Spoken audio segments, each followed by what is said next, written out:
Bleached hair, it's much more fragile when your hair is wet. Hi everyone, welcome to my channel. My name is Lucas Tamaio. I'm a certified hairstylist in Los Angeles, California, and I'm here to help you with everything hair. Well, the real tea is you got your hair bleached to the heavens and you don't know how to properly care for it.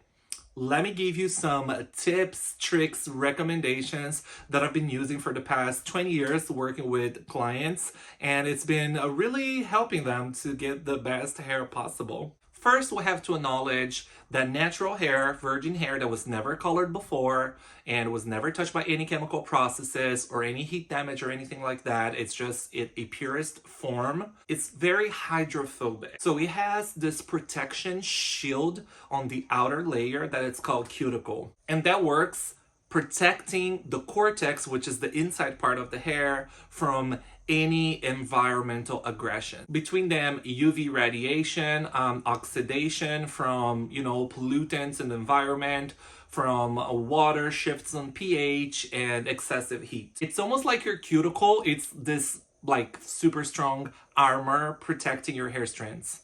When it comes to bleaching natural dark resistant hair, like native hair, Pacific Islander, Asian hair, Southeast Asian, that specific type of hair has a genetic characteristic of having more layers of cuticles. So it takes a little extra work for you to get it lighter, and in the process, if not done properly, you can actually cause more damage. So you got your hair bleached, either you bleach it yourself or you got it professionally done.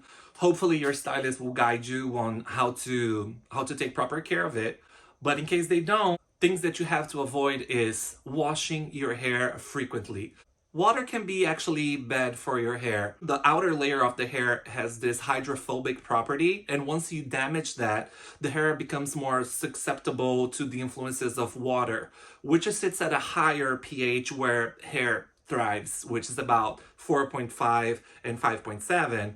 Water, normally, it's about a neutral pH, which will be 7, which even though on the pH scale is deemed as neutral, for hair specifically, it's very alkaline. Water can get inside hair that has been previously sensitized and break ionic bonds, replacing them for weaker bonds called hydrogen bonds. And we don't want that. So avoiding getting your hair wet on a daily basis, it will already improve the quality of your bleached hair considerably. A good quality, lightweight, dry shampoo, it will help you get between washes. A second good tip is to replace your standard regular mild conditioners for something more intense that can pack a punch. For example, like a deep conditioning or a hair mask or a hair treatment. And then use that on every wash as your conditioner. Another really good tip is to use products that have an optimum pH for hair, in that case between 4.5 and 5.7. Most professional grade products will have an optimum pH for your hair. Another really good tip is to use a finishing product that have emollients and moisturizers, like silicones for example, that will help create a coating around the hair strand. It will also make the hair feel softer to touch. Choosing a finishing product that has UV filter in it, it's also very important. The natural protection of your hair against UV radiation and oxidation will be your eumelanin and your pheomelanin. Once you bleach the hair, you pretty much remove those pigments and your hair is just exposed and vulnerable. So choosing products that has UV filter, it would really help prevent your hair from oxidizing, color fading, and things like that. Your hair that's been bleached, it's very sensitive to heat as well because we damage the outer protective layer of it. Using heat styling tools can be very damaging. You want to keep it to a minimum. There are so many ways for you nowadays to do heatless curls or styling. There's braids overnight, a lot of different techniques that you can use to achieve a nice style without having to use a lot of heat.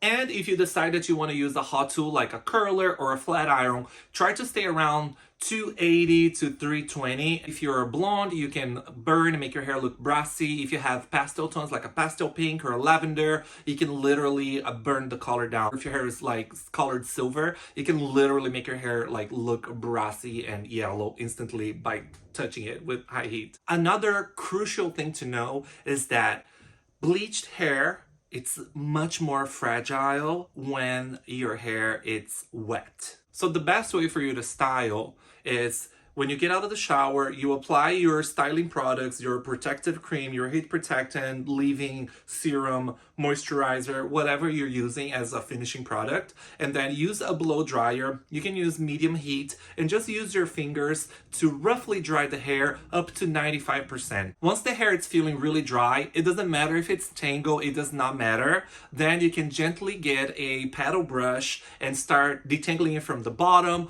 all the way up, very gently. The best moment to use any type of oils on your freshly bleached hair or highlighted hair, it's right after you get it either washed or freshly styled.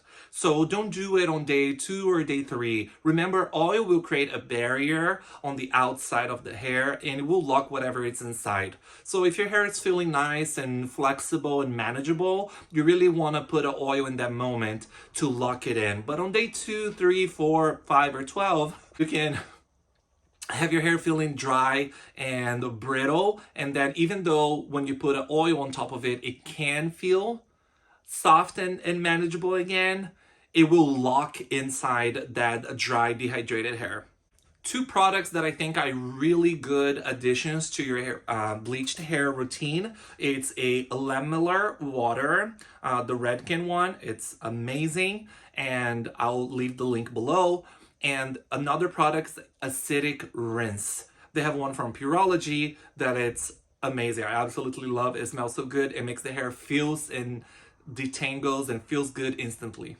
And finally, I want to say that if your hair has been bleached beyond repair, then probably all those tips can help, but they're not going to really operate a miracle on your hair. So the best approach is to look for a professional that knows exactly what they're doing and do it properly, especially if you have natural, dark, resistant hair.